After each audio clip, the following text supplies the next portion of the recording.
Click the link in the description for your free Amsoil catalog.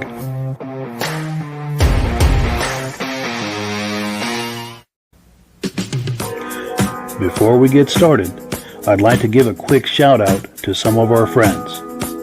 The Eastern Snowmobile Racing Hall of Fame. Search for them on Facebook. Central Minnesota Pond Racing. Search for them on Facebook. The historic Lancaster Motel, or the ultimate Eastern trail riding adventure.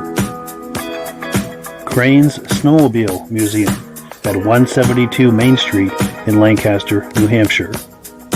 The Vintage Snowmobile Club of America Quarterly Magazine.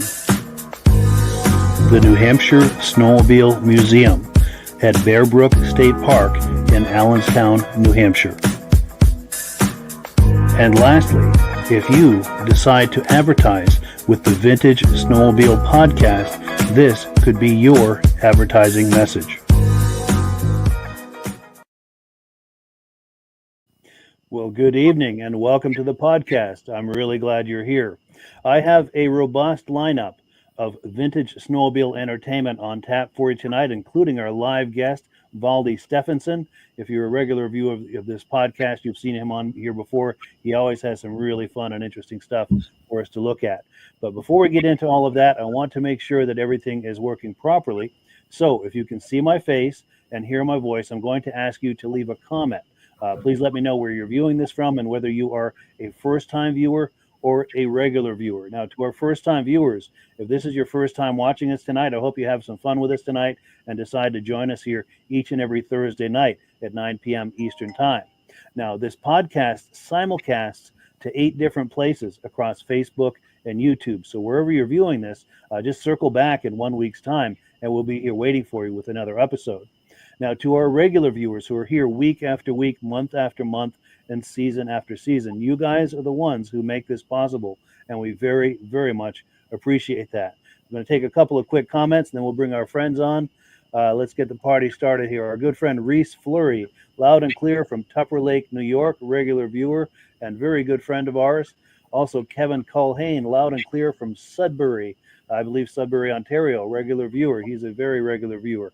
Also, our good friend Mike Whiteside says loud and clear over there in Illinois. And then one more comment here, and we'll bring some friends on. Thetford Center, Vermont, our good friend Jim Holbrook says, sounds good. Thank you for being on, Jim. We very much appreciate that. Well, let's bring our friends on here and get the party started. There we go. Gentlemen, how are we doing tonight? Great to be with everybody. I especially appreciate those regular viewers, and it's like a sit down around the table kind of a get together. It is. It's like a weekly gathering of friends. It's wonderful, for sure. And Happy Rob, how are you Halloween, doing? everybody. There we go, digging into the Halloween candy. I still got lots of candy left. Good deal. Good deal. Well, cool. So, yeah, Valdi's in the house tonight, and we've got a theme. Normally, we look at sleds from the 60s, 70s, and 80s, but we're going to move the calendar forward a little bit and talk about the triples, the triples from the 90s. And before we start looking at clips, Valdi, do you want to set up a little bit the theme of the night and what we're going to be looking at? Oh, sure. I've been in this hobby for decades.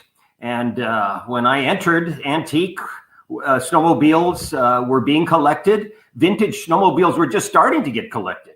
And here we are in 2023, and the average entrant into the hobby is not interested in any of those other categories, not 60s, not 70s.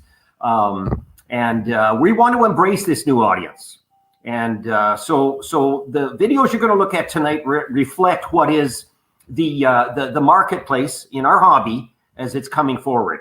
The average person who's entering the hobby has kids who are, no longer, demanding their time. So they have time to think back on that snowmobile they wish they had, or their neighbor had, or they wanted to have. And those are in the 90s, to be honest with you. Yeah. Our theme at the Midwest Ride-In last year was 90s machines, and this year it's 80s machines. We think that is a progression in time that will not stop. So we darn well better get on the beam and respect those. There's nothing different about the motivation. It's just different years. Sure, and it is a sliding scale. It's kind of following us into the future, so to speak. For sure, for sure. Well, let's take a look at the menu here. The first item is going to be a 1993 ThunderCat ThunderCat. And while I'm pulling that clip up, if you want to set that up with just a couple of comments here. Yeah, I'd be happy to. In about 10 years ago, I went on a hunt. I thought, hey, Valdi, it's about time you got ahead of the price curve. So I searched. I did a lot of marketing. This ThunderCat, I can't remember where it came from, but all over the place. I put the word out and networked enough to get what I thought were the best original, equipped machines. And let's start with this ThunderCat, a first year. These are all first year triples. They're 1992 or 1993. Yeah, excellent. Well, let's take a look.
Welcome, classic snowmobilers. This again is another example of a classic snowmobile rather than vintage or antique. And today I'm wearing an ThunderCat jacket because we'll be talking about an ThunderCat. Now the year 1993, the model ThunderCat. What a great marketing ploy to call this beast a ThunderCat.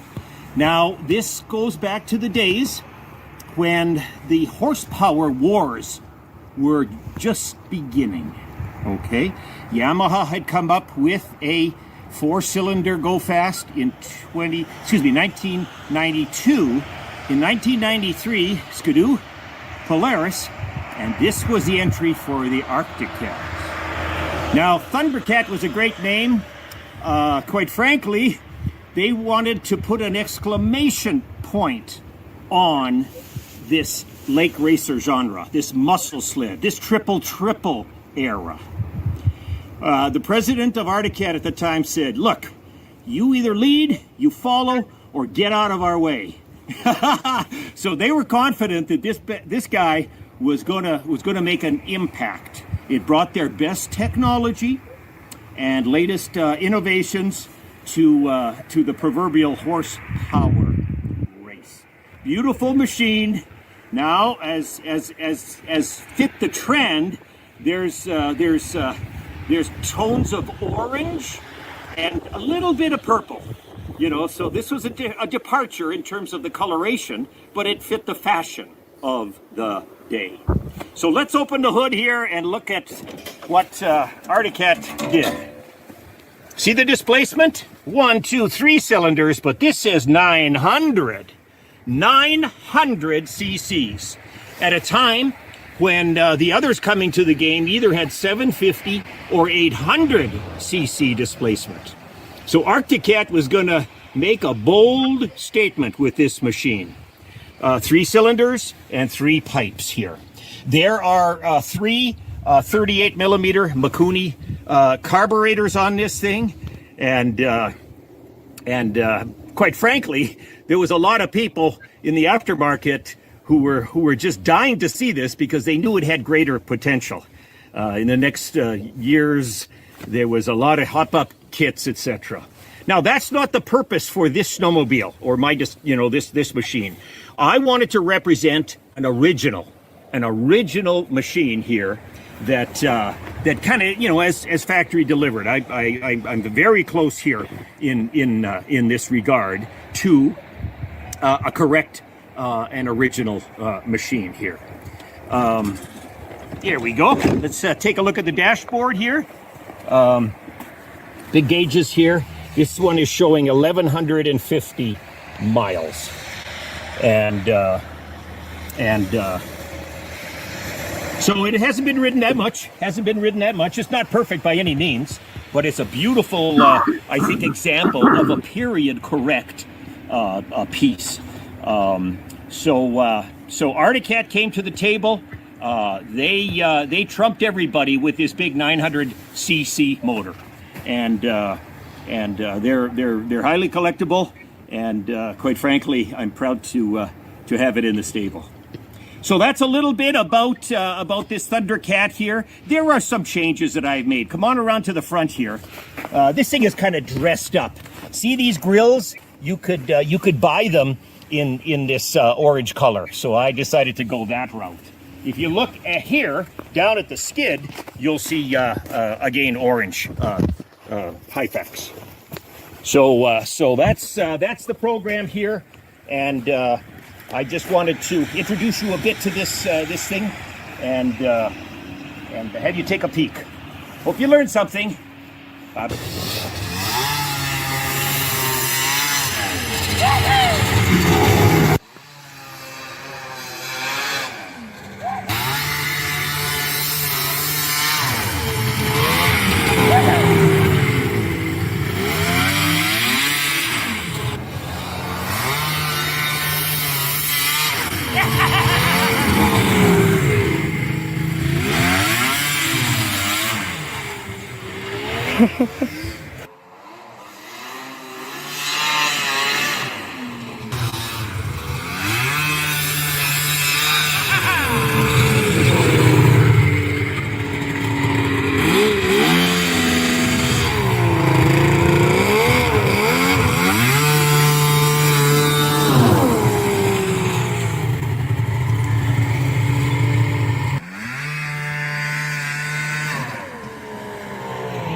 Yeah, gotta love those drive-bys.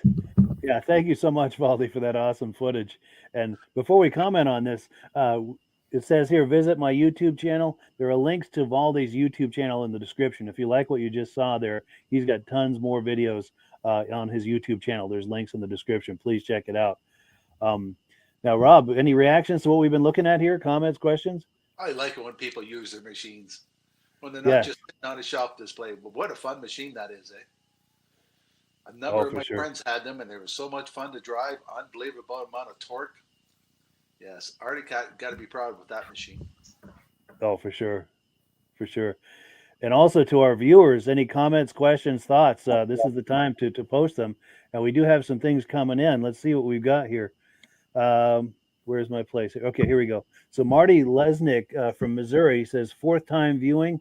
He said he needs some oil, but he can't figure out how to get credit and have some used Amsoil, and he's used Amsoil for 10 years.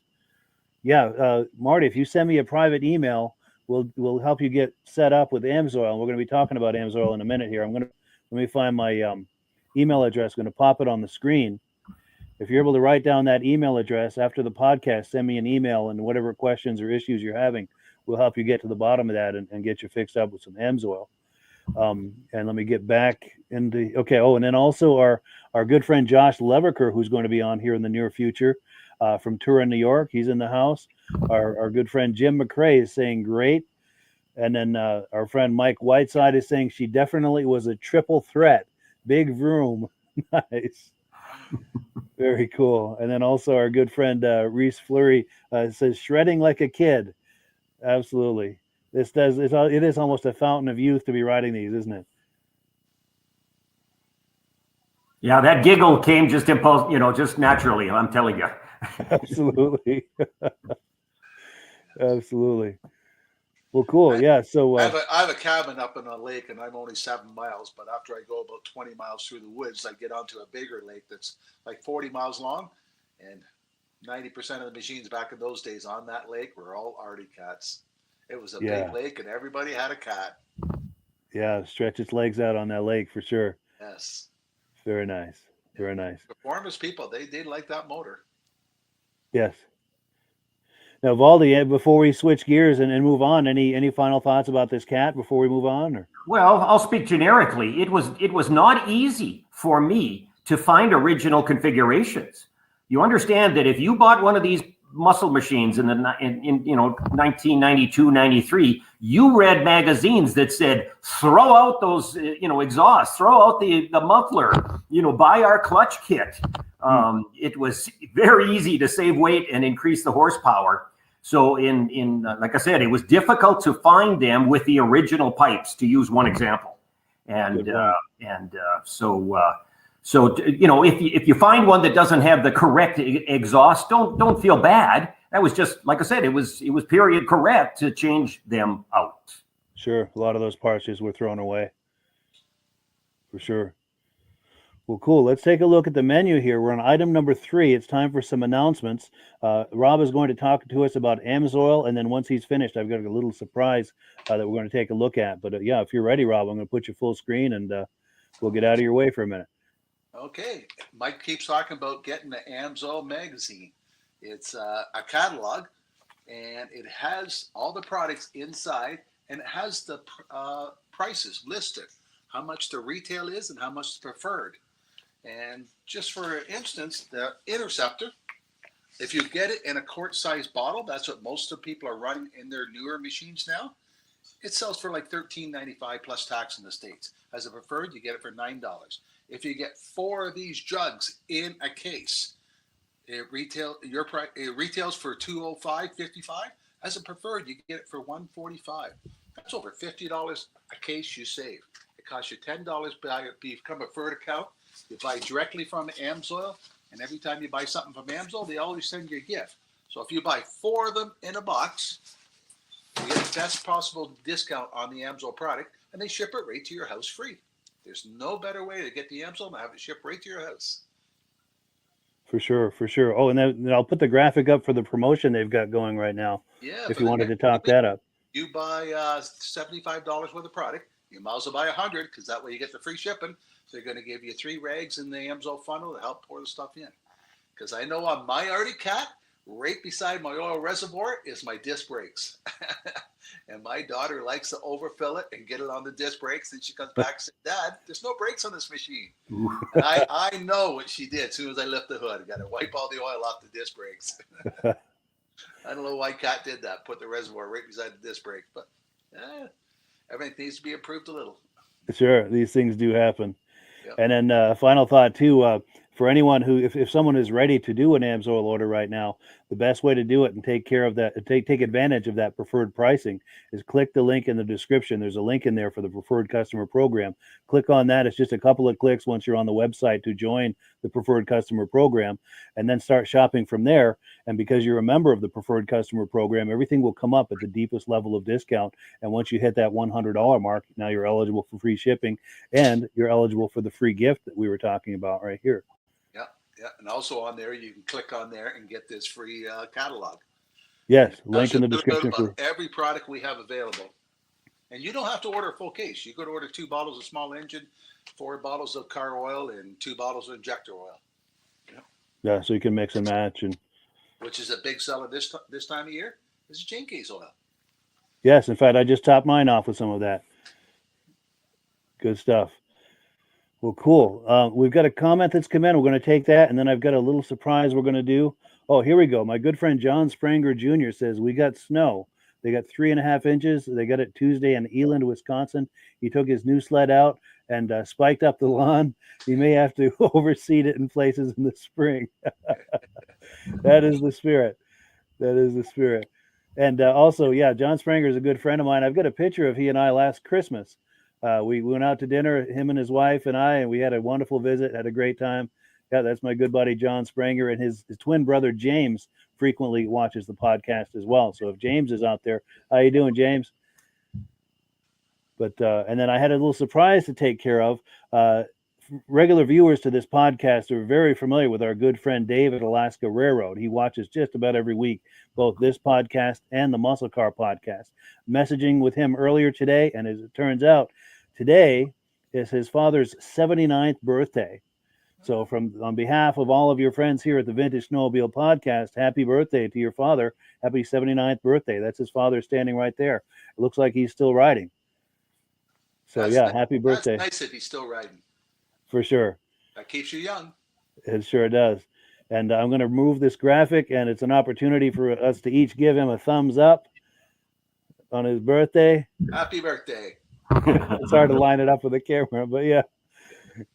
Cool deal. So happy birthday to Dan Hill. Oh, and we've got some more comments coming in. Here we go.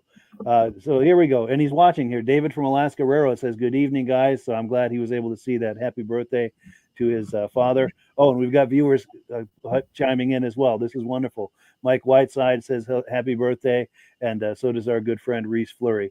And I have to say, I love the immediacy of this with a live podcast that people, we can share information and ideas and greetings and all of this. So here we go. David says, thank you to everyone for the birthday greetings. And then also our regular viewers and good friends, Stacy and Art Fosler, are in the house. They're saying hello as well. And hello back to them. Very cool. Very cool. So where were we here? Let's get the menu up and see where we are. So now we're on item number 4. We're going to take a look at a 1993 Polaris Storm. And if you're just joining us, we've got Valdi Stefanson as our guest tonight. He does the YouTube channel called Valdi's Old Snowmobile Information Factory. There are links to it in the description. So if you're enjoying these video clips, there's a whole lot more of that in the description. Click those links. It'll take you to his YouTube channel, and there's a lot of really good content there. Now, Valdi, before we take a look at that clip of that Polaris, do you want to set that up? Let us know what we're about to look at. Sure. The Polaris actually came from Sudbury, Ontario, of all places. But I was talking to some fellows, and they said, we've seen a sled. We visited this seller, let's just say that. And he's not a Polaris guy, but everybody gravitated towards that particular machine. There was just something about its look. It was just so pristine, and its coloration, that actually other people had suggested that I buy this thing. And boy, I sure didn't regret it. You just wait till you see. Yes, let's take a look.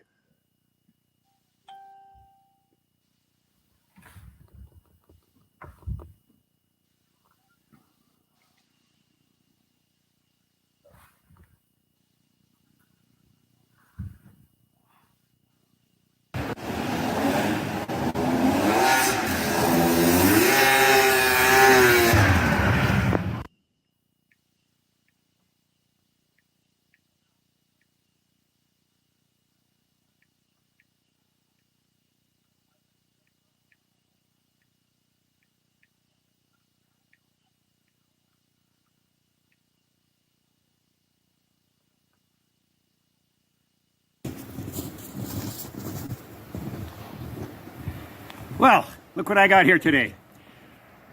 Welcome, classic snowmobile fans. Now, classic, what do I mean by that? Classic is an era of snowmobile collecting that starts about 1986. It's, it depends who you're talking to, and ends about the millennial year of 2000. It represents more modern machines than vintage or antique, certainly. And I wanted to showcase a classic machine today. I'm wearing my Polaris jacket because we're looking at a Polaris. In fact, this is a 1993 Polaris Storm. 1993.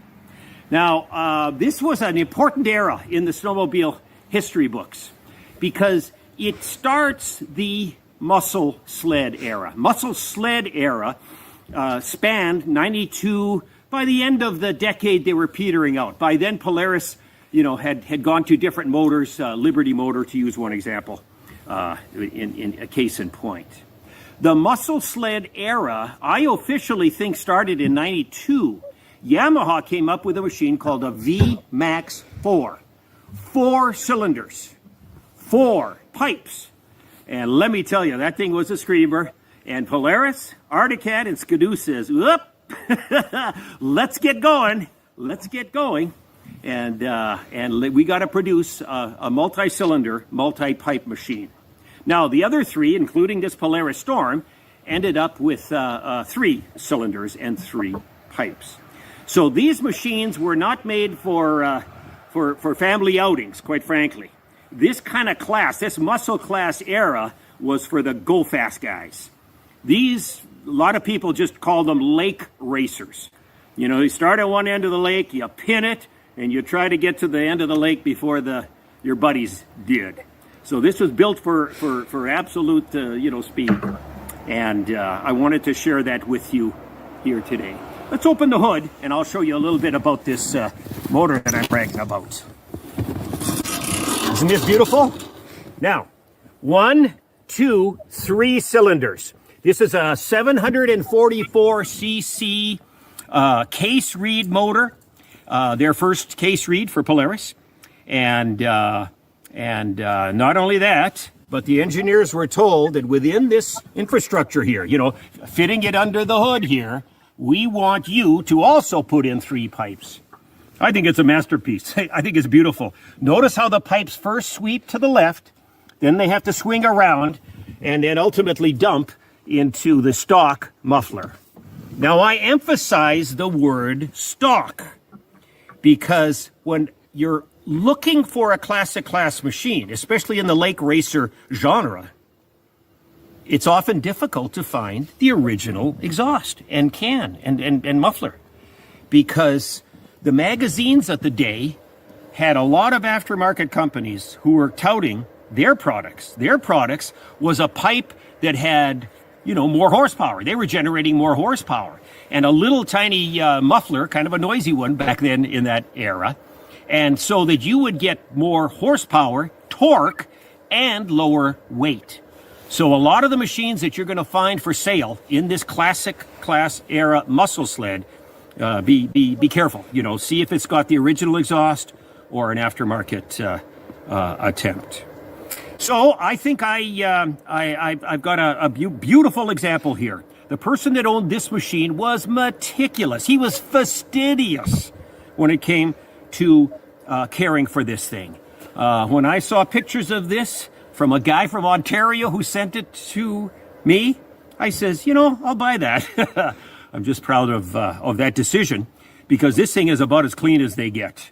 And so let's close the hood here. Another point. This thing isn't exactly brand new. Look at this, 2,250 miles on the odometer. So this thing has been, certainly ridden quite a bit, but still, it looks brand new. If you take a look at the condition of this thing. Now, excuse me. When it comes to collecting these snowmobiles in the classic era, there's a category called Survivor. A Survivor machine has had no alterations. I cannot say that this is a Survivor. I could see 2 things that were different than what was factory equipped. Number 1, the blue ski skins. These, when ski skins became very popular, less drag, easier take off. The skis don't stick to the ground. So the blue ski skins are one case in point where it's different. The other is a lot of picks in the track. There's a lot of studs in the track. Now, why would a muscle sled need studs? For some get up and go. And so here you can see it back here. When I say a pick, I mean a stud like this that extended beyond the nub of a thing. So if you were on a hard surface, you got some get up and go. And not only that, I like studs because you slow down. When you brake, of course, at a corner or some kind of panic situation, it slows down. So sleds of the era, especially performance sleds, were all studded up. So, like I said, I just wanted to introduce you to this little beauty and speak to the genre of lake racers and show you this lovely example. Now, notice the color. A lot of people today say, "You're kidding. Pink on a snowmobile? What are they thinking of? Look, the piping is pink. The seed, logo is pink. Everything's pink here." And the truth is that, it's fashion. I guess pink was in the early 1990s. So this thing came along with some period tones, And certainly color is one of them. All right. I hope you've learned a little bit here in terms of the Polaris Storm. Thanks for watching.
Yeah, so very cool. If you like what you just saw there, be sure and visit Valdi's YouTube channel. There are links to it in the description.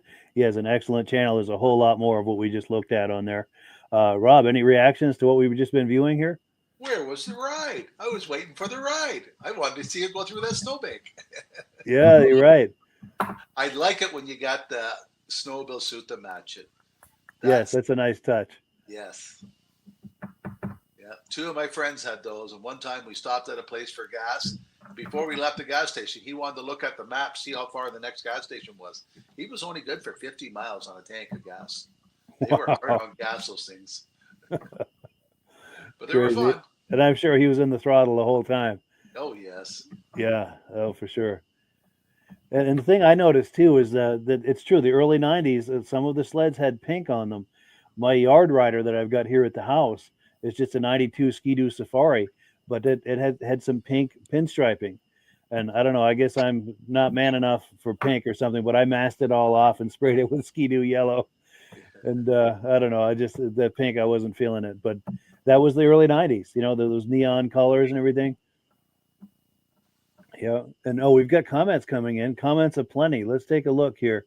Oh, yes, here we go. Mike Whiteside said, I would sure like to take a virtual tour of Valdi's shop. And maybe someday Valdi will have us in there with his cell phone for a tour so we can take a look at his sleds. I know he's got a voluminous collection in there. That's something you'll be up for at some point, Valdi? I say yes to that. Wonderful. Next time we'll do that. Yes. Thanks, guys, for thinking of it. Yes. And then let's see, Kevin Miller says, me too. Absolutely. And then David from Alaska Railroad says, I remember riding one of those at my dealer. He said, what a rocket ship. He's got a question. He says, Valdi, do you own an 800 XCR? I'm going to own one someday. Well, I'll say that's on my bucket list. It's coming. Yes.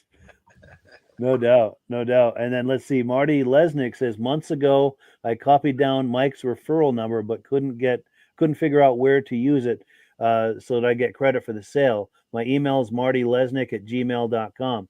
Thank you for that, Marty. I'm going to email you later tonight. I'm going to make a note of that and get that back to you and get back to you on that so we can make sure that you get fixed up with Amsoil. And I appreciate that you were considering using my dealer number. I very much appreciate that. That helps to support the podcast. So thank you for supporting the podcast. Also, we were talking about John Spranger Jr. earlier. This is his twin brother, James. Says, hi, Mike, Valdi, and Rob. He's a regular viewer from Wausau, Wisconsin. Great to see you, James. Glad to have you in the house. And then let's see. Oh, we've got a question from David at Alaska Railroad. He says, Valdi, my heart sank when I watched your video when your roof fell in. As a vintage sled guy, I felt your pain. For sure.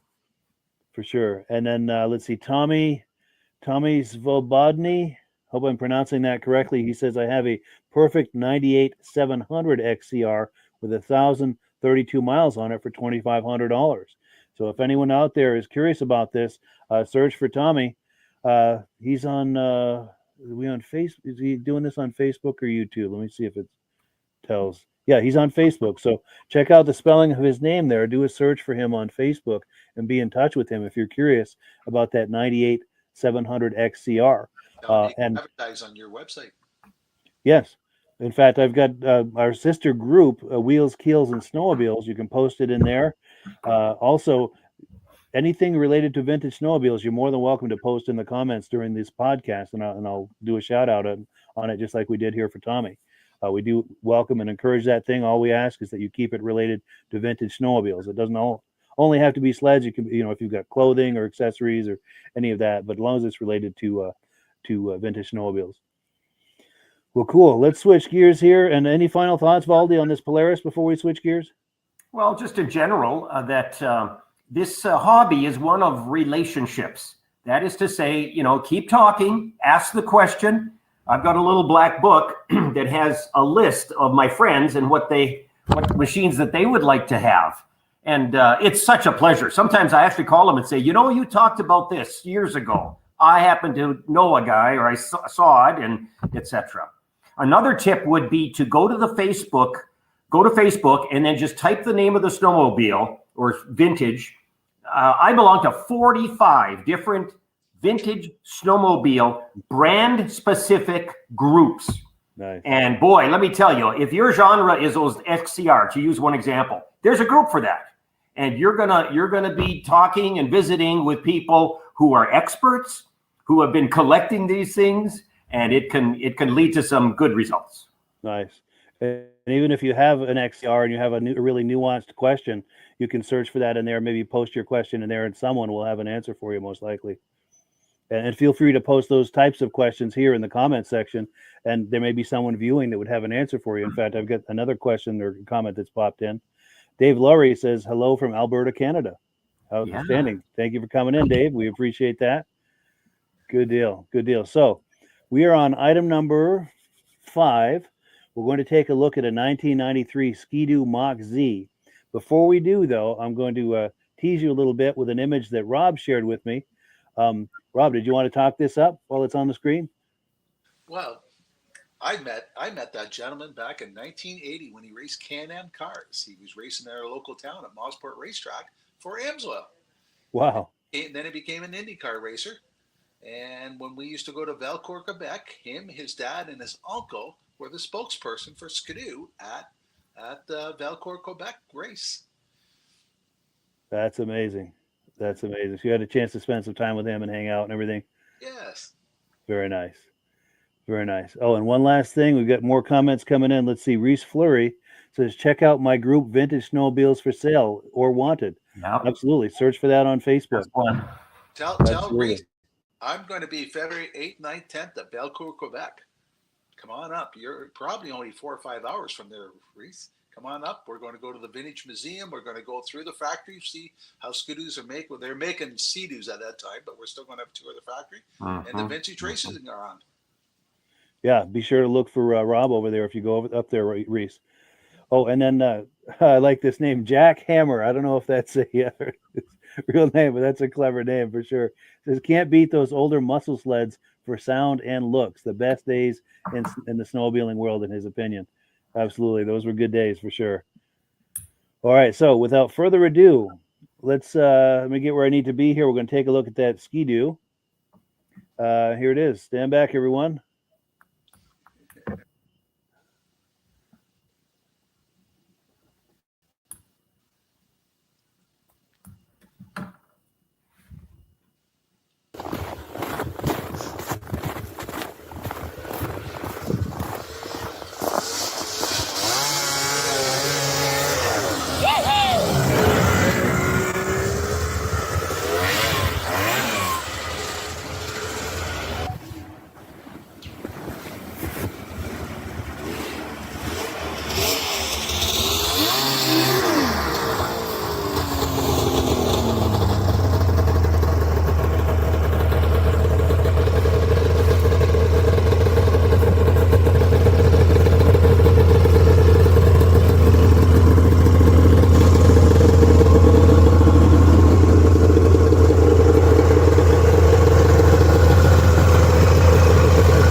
Another example of a classic class snowmobile.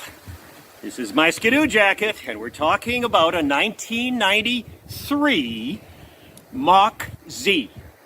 Now, this was the entry for the muscle class sled category. Three cylinders and 3 pipes. By then, of course, Yamaha in 92 had come up with their racer, and this was the year that the other 3, including Skidoo, came to the table. And I wanted to introduce you to this Mach Z. Now, this thing sits on what they call an F2000 chassis,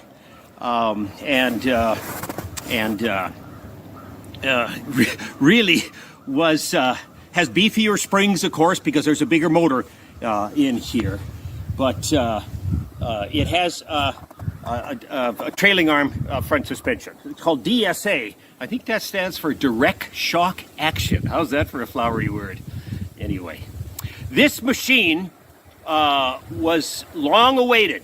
Remember, others were coming to the table, and the Skidoo faithful, boy, they wanted to get into this game too and represent their brand. And as a result, these were a spring order only. You didn't find this at the dealer showroom that year. They built 600 total, and they were sold through a kind of a snow check, a spring snow check affair. And so let's take a look at the internals. I'm going to open up this hood, and we can take a peek at what we're looking at here. Again, 1, 2, 3 cylinders and 3 pipes. This is all, stock, if you will, configuration. And that's the case. The engine itself, 744 cc's. It is case reed injected, and it is the first example of a Skidoo with these rave valves, a variable exhaust. I think Skidoo might very well have been the very first to come to the table with that. Conspicuously, no rotary valve. The Skidoo Corporation had sort of, weaned itself away from the rotary valve that served them just so very well in the 80s, to use an example. So this was their new entry. It had a lot of innovation, that type of thing, and a first-year effort. Again, 600 were built in 1993. I have gone to shows and talked to people about this particular model, and they say, hey, there's something unusual about this. Not unusual, but the hood itself is fiberglass. This is fiberglass. The following year and the subsequent years, of course, they went to plastic. So that'll distinguish. If you're in the market for one of these and you're looking and saying, what year is it?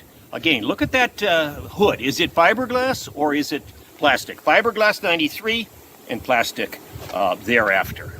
And so I'm very proud to have this.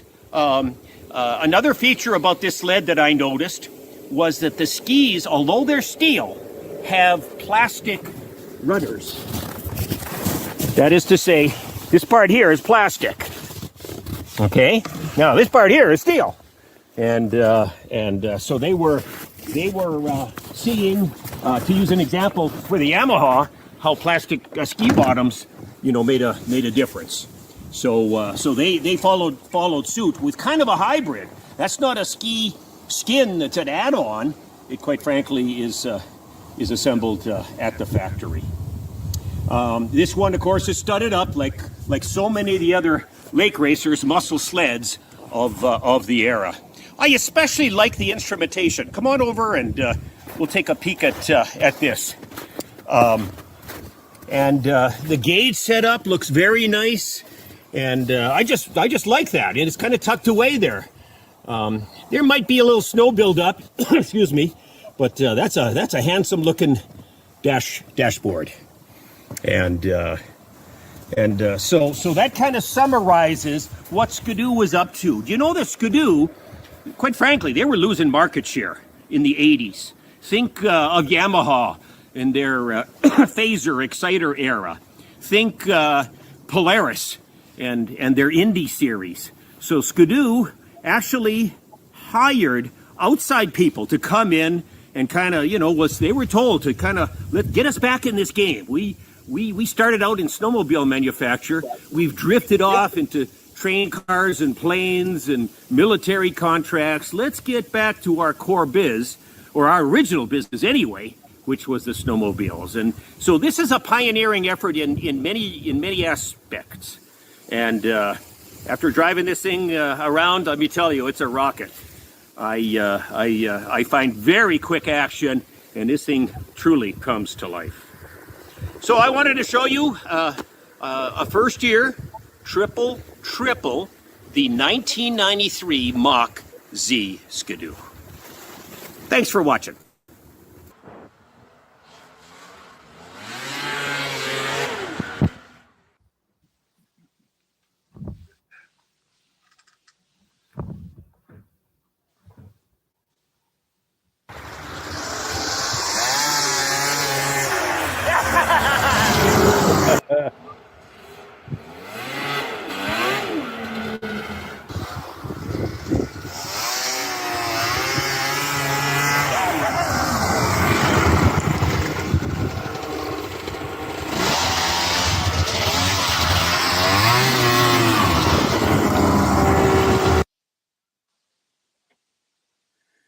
Yeah, so thank you so much to Valdi for this footage. If you like what you're viewing, he has a YouTube channel. There are links to it in the description.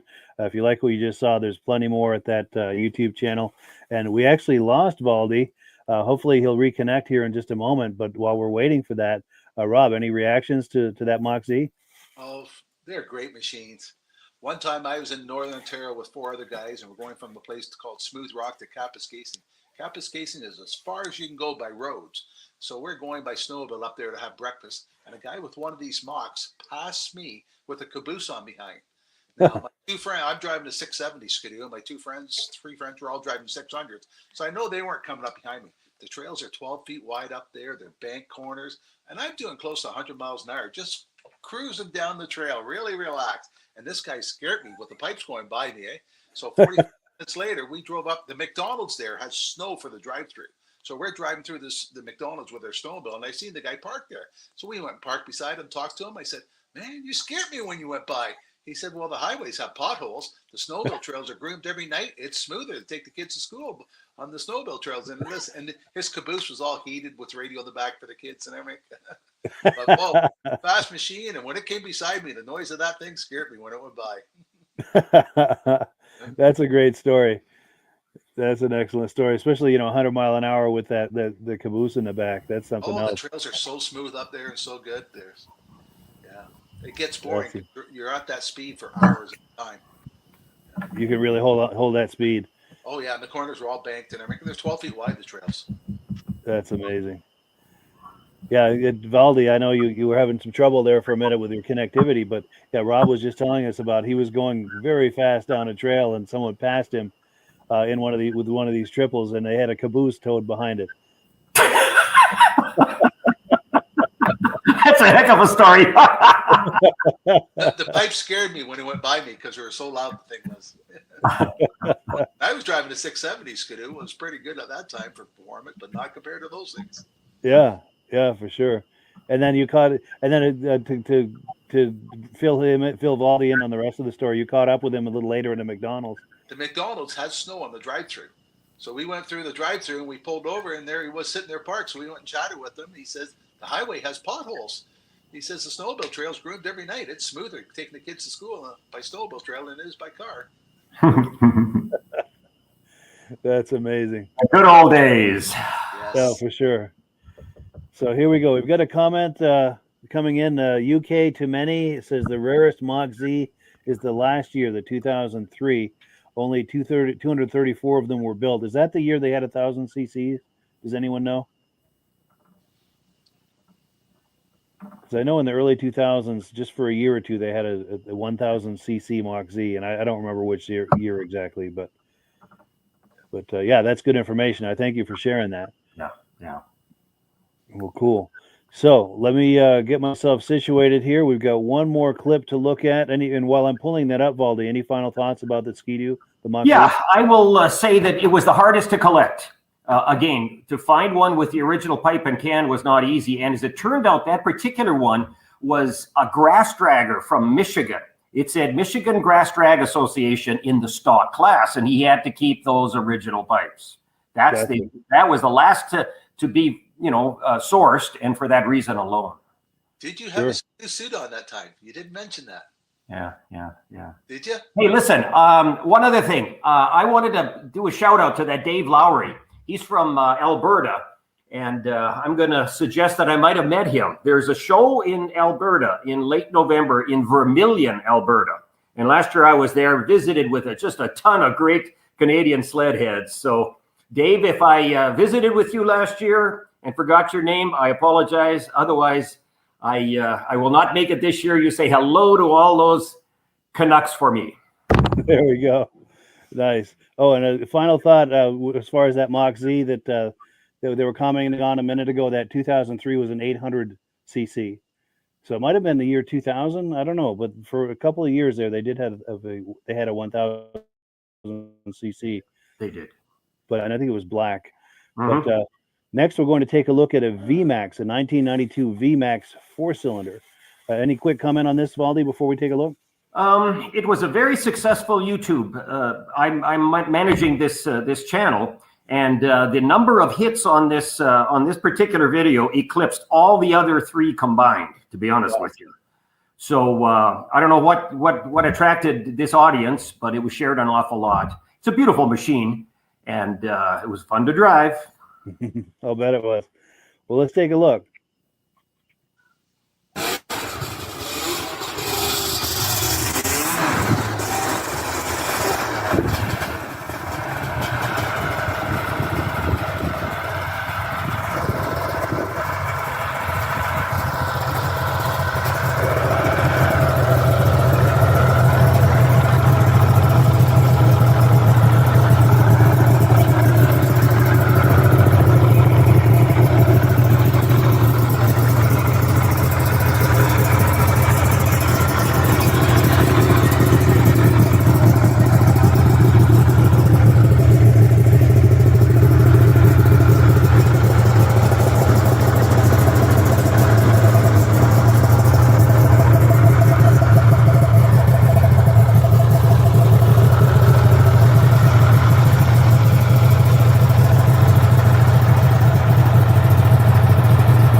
Well, snowmobile fans, we're in the Yamaha jacket today, and we'll be talking about a Yamaha, a 1992.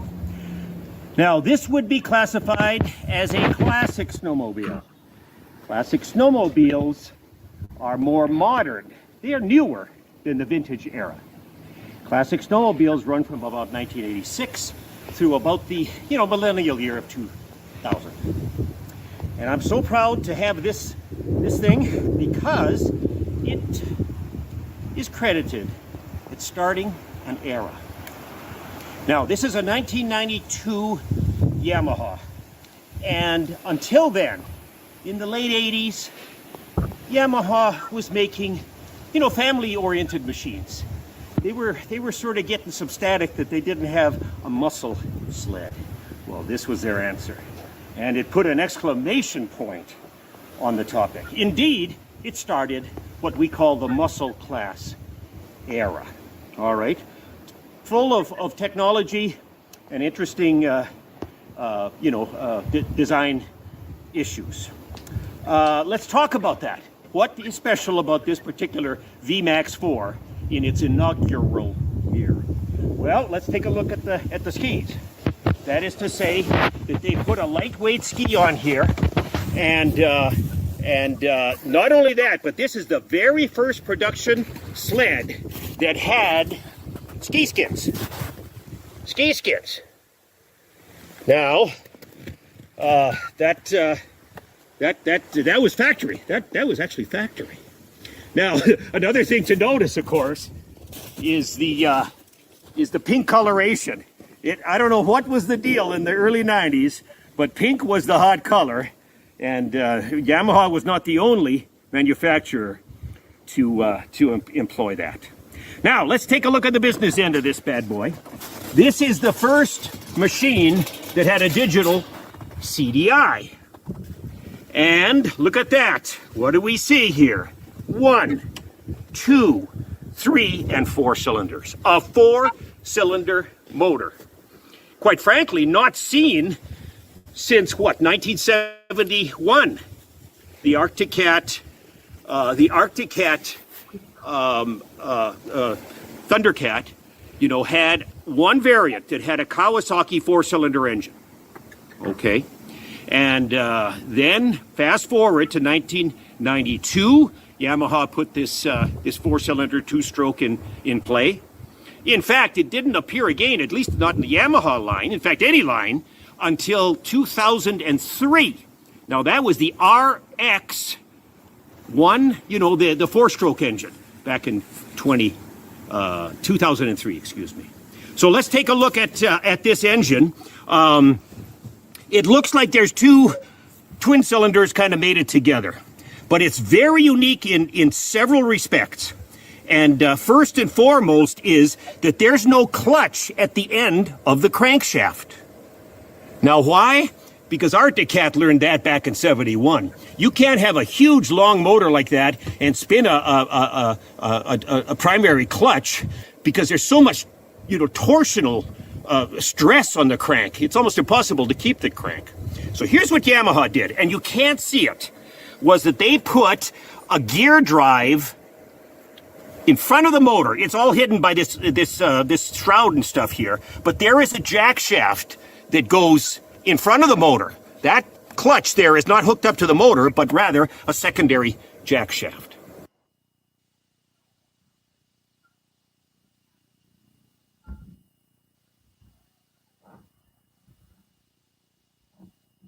In fact, that gearbox is reduced, you know, the speed is reduced 95%. In other words, the motor is running faster than the crankshaft is running faster than that jack shaft.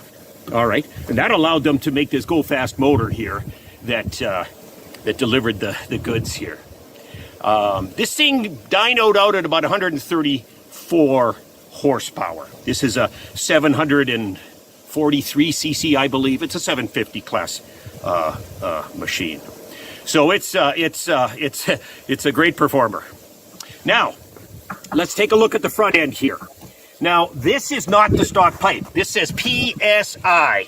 When I purchased this machine, it had this aftermarket setup with 2 pipes and an aftermarket can. Fortunately, the fellow kept the original pipes, so I guess I got them in a box if I ever want to go back to stock.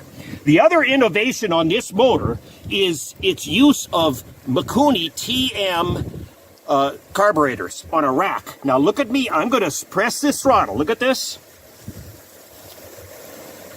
And look at the effect here. In other words, see that shaft that's moving back and forth? That's all you're moving. Instead of pulling in the old days all these cables to an individual carburetor, this goes to what they call a rack setup. And it's lovely efficient, and it's a very, very light pull. You know, this set the tone for the other manufacturers going forward. So rack, slide, you know, carburetors. So all of this technology came out in one swoop here, and you know, I just had to have that first year. Now let's take a look at this machine in other respects. Is this a survivor? Is this correct? Well, no. I've already told you the pipes were changed out. There's studs on the track. The previous owner also ceramic coated the skis. Look at how shiny they are. And I asked him why, and he said, well, I just don't like rust. You know how it is. You come in, there's snow on the skis, it melts, you get, you know, rusty skis. So he took the liberty of plating, ceramic coating those skis, and I thought, wow, that looks good. I'm keeping it. I'm keeping it. So not exactly, you know, a survivor, but an original example of a first-year Yamaha. So I hope that you've learned something today about Yamaha. In '92 they came up with this, and of course the next year, all the other three, from ThunderCat to Skidoo to Polaris, they came up with triples as a response.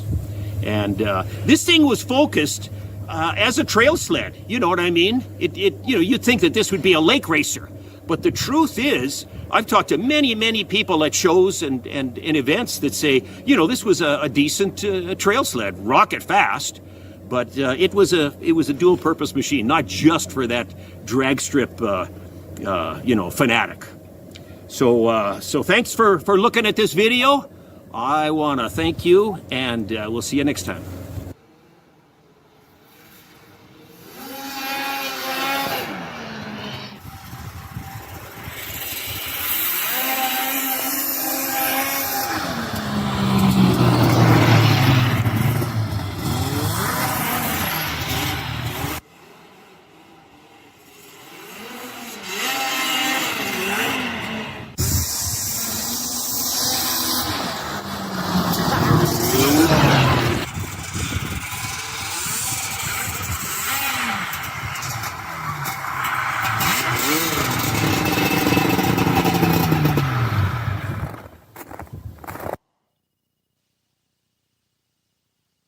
So if you like what you just saw there, be sure and check out Valdi's YouTube channel. Links in the description. If you like I said, if you like what you saw there, there's a whole bunch more waiting for you on his channel. Rob, reactions to what we just saw? I like the way he likes to drive it. Yes. It's not just sitting in a garage, so up on a rack. He's out there using it. And for December, that's a lot of snow you guys got. Yeah, for sure. For sure. They were one of my favorite customers, because anytime somebody went away with one of those machines, they would want to buy 5 gallons of oil to take with them. Oh, I bet. Yes. They were hard on oil. Yeah. And there's some serious innovations with that too. The way they're getting the power to the clutch and that slide rack for the carburetors. And Yes. My 670 Skidoo is so hard on my wrist trying to hold the throttle all the time because there's so much tension on my 2 McCarbs. yeah. That was a nice system they put on that thing. Yeah. And like you said, a real light throttle pull on that. Yeah. And we do have comments coming in. Let's take a look here. Oh, here we go. We've got an answer on that 1000cc twin cylinder Mach Z. That was in 2004. Yes, thank you for that. I appreciate that. Also, Mike Whiteside is talking about the TSS telescoping struts. We're very much ahead of their times. Absolutely. And then, I didn't pop that on the screen though. Sorry about that. I'm reading it on my interface, but not popping it on the screen. Yamaha was ahead on a lot of things. First ones with oil injection. Yeah. When everybody said it wouldn't work, they came out and made it work. Yeah. Good point.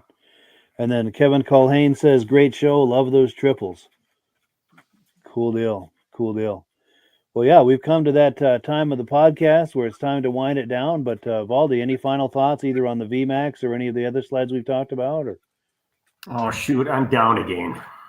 yeah, it's locked up, but we can hear you though. Okay, well, listen, I'll tell the story. You could see that I just rip around the yard as fast as I can. I tell my grandkids, keep filming. One day I'm going to hit a tree, and that's going to be the best video that will get the most hits. Yes, YouTube sensation. That VMAX came out of the Chicago area, and they have special gas there. They were all gummed up. It was a real chore to get those 4 carburetors cleaned up. It sat in one of those ultrasonic cleaners for 3 days. So watch yourself. That fuel around Chicago area is bad on the carburetors. Wow. Crazy. Well, anyway, pleasure to be here tonight. Oh, yeah, very happy to have you, Valdi. We appreciate it. And Rob, what were you going to say? It looks like he enjoys those machines. Yes, it's true. It's nice to see those drive-bys. Nice to see them being used and enjoyed. And absolutely. I was mentioned earlier. Do you usually have that much snow in December? Last year was a good snow year. Nice. Oh, and we've got another comment that's come in. Our friend David at Alaska Railroad says, good show. Thank you for that. Appreciate you being here and being in the comments with some engagement. Oh, here we go. Some more stuff coming in. Mike Whiteside saying, awesome show tonight, guys. Very much appreciate that. And cool deal. So, yes, it is time to wind things down. And as always, we give the last word to Amsoil. Any final? We'll just go around real quick with quick final thoughts. A quick final thought, Rob, before we close? Great collection, and I people that like enjoying their machines. Yeah. Yes, for sure. And Valdi, final thought? Oh, happy to be here. I'll continue with these YouTube videos, and we'll see you soon. Yes, I love having you on here. So we'd like to have you on here at least 1 or 2 or 3 more times before the season wraps up. Oh, and yeah, another comment coming in. Let's take a look. Our good friend Reese Fleury says, "Great show, guys. Thank you, and thank you for viewing. We very much appreciate that." And yeah, it's time to wrap it up. Last word goes to Amsoil. Thank you, everyone, for Valdi and to Rob and for the viewers. Thank you so much. You guys make this a wonderful experience, especially with all of the engagement and interaction. We love it. Have a good night. Have a good one, everybody. Bye-bye. Wrong thing. There we go. Here's Amsoil. It's all on the wrist. Hello, everyone. This is Rob and Mike. How you doing today, Rob? I'm doing good. Mike, yourself? Very well. Thank you so much for coming on. I appreciate it. Now, today, we're going to be talking about Amsoil. And in a few moments, we're going to show you how you can get the deepest discounts, free shipping, and free gifts when you order your Amsoil products through us. But first, I'm going to ask Rob to give you a quick description of what Amsoil is and why you should consider using Amsoil products in your motorized vehicles. Thanks, Mike. Amsoil is 100% synthetic oil. Everybody uses Amsoil for a different reason. Some people like the benefits that Amsoil is warranted for 25,000 miles or 1 year. The reason we can do that is because Amsoil doesn't oxidize. It doesn't form the usual carbons, gums, sludges like petroleum oils do. That's why we can keep it in the engines longer. Petroleum oils never do wear out. They oxidize themselves. That's why they have to be changed at 3,000 kilometers. And Amsoil likes the benefit that you only have to change the oil once a year. That saves some money. Some of the people like the benefit of Amsoil is it's a slipperier type lube. By having a slipperier type lube, it cuts down friction drag. By less friction and drag, engines run 20 to 50 degrees cooler, better gas mileage. Now, Amsoil says 25% more protection than the industry requires is in the Amsoil bottles. My average customer gets about 10% increase in gas mileage. That's a big savings. Yeah. And by cutting down friction and drag, for every 10 degrees you cut down the friction and drag, doubles the life of the engine. So by having the engine run cooler, it makes it last longer. Some people like the benefit of the range of the Amsoil. Amsoil's flash point is 425 degrees, and it pours at 50 below zero. Wow. If you ever tried petroleum oil when it's 10 below, it turns to honey. And in the summertime, petroleum oil thins out, and once it thins out, that's when it starts breaking down. So Amsoil's an all-season oil, can give you better gas mileage, longer engine life, less maintenance. It ends up being cheaper over a year's time running Amsoil than it is petroleum oils. That's amazing. That's amazing. And Amsoil is available for pretty much any motorized vehicle, anything from lawn equipment, cars, trucks, boats, ATVs, motorcycles, snowmobiles. Yep. And a lot of people phone me up and say, well, what's the benefit of our gear lube? Exactly what I told you about the engine oil. It pours in cold weather, it runs cooler, makes the equipment last longer. And they say, well, what's the benefit of the small engine? Same thing. Makes the engine run cooler, last longer, better performance. So it saves on all the applications that Amsoil has available. Wonderful, wonderful. So yeah, let's talk now. Hopefully this has convinced people to think about maybe joining us in the Amsoil experience. Let's talk about some of the discounts and free shipping and how that all happens. I'm going to pop a graphic on the screen. And yeah, by all means, if you want to talk people through how this preferred customer program works. Amsoil has a number of different programs. One of our main ones is a catalog customer, where somebody can order directly out of our catalog. If they order out of the catalog, they order $100 worth, Amsoil will ship it right to their house. But our best program is our preferred customer. For only $10 for 6 months, you become a preferred customer, you save 25% on all the product. You order $100 worth, they're going to give you free shipping. You don't have to order a whole case. You can mix and match. Say you want 4 bottles of small engine, 7 bottles of 5W30, and a couple of gear loops. You can mix and match. You can order 1 bottle at a time if you want. There's no minimums, no maximums. By being a preferred customer, you save over 25% on all the products you're going to buy. Amsoil sends you extra gifts, a $5 gift certificate on your birthday, $5 when you renew your account and stuff like that. So it's a good way to save on some of the products you want to buy. For sure. Yeah, it's an incredible value. And this is the deepest level of discount that anyone can get when ordering Amsoil. Is that correct? It is. Wonderful.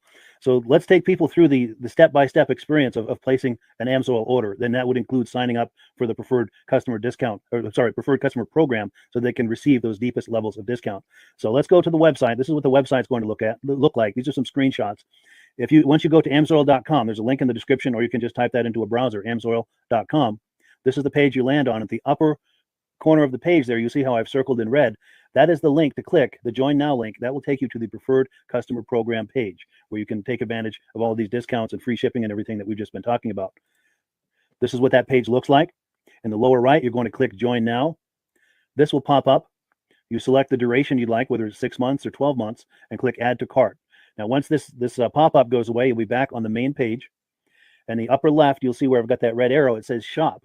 Now you can start shopping for products, and on your very first order, you're going to get these discounts and the free shipping as long as it's over $100. You'll get all of these benefits right away. So once you click Shop, it's going to take you to the product page. There's different types of oils, lubricants, so on and so forth. For the benefit of this exercise we're doing now, I'm just going to click motor oil. It shows different types of motor oil. Let's click gasoline. Now this takes us to an item. It's their synthetic motor oil. And you can see the item there, and there's choices for different viscosities. But take a look at the price. Let's take a closer look. Let's zoom in. But if you've joined the preferred customer program first, you're going to automatically get the deepest levels of discount. That's what we're looking at here. You're saving $3.80 on that quart of oil. Instead of paying $16.29, you're now paying $12.49 for that quart of oil. That is the deepest level of discount you can possibly get. And then you just add the quantity that you'd like. You select any other items that you're thinking about, add them to the cart. And once you click Add to Cart for the final time, you're going to see this come up at the top of the screen. It's going to show your items and your the total that you're at so far. Pardon me. And then you just click View Cart in the upper right, and that'll take you to your cart. Take a close look here at the upper right. That blue box shows that you're getting free shipping. You're eligible for free shipping on this order because it's over $100. That little yellow box shows that you've got the preferred customer membership on your order that gives you the deepest levels of discounts for the next 6 to 12 months. And then below that, you've got the items that have been selected.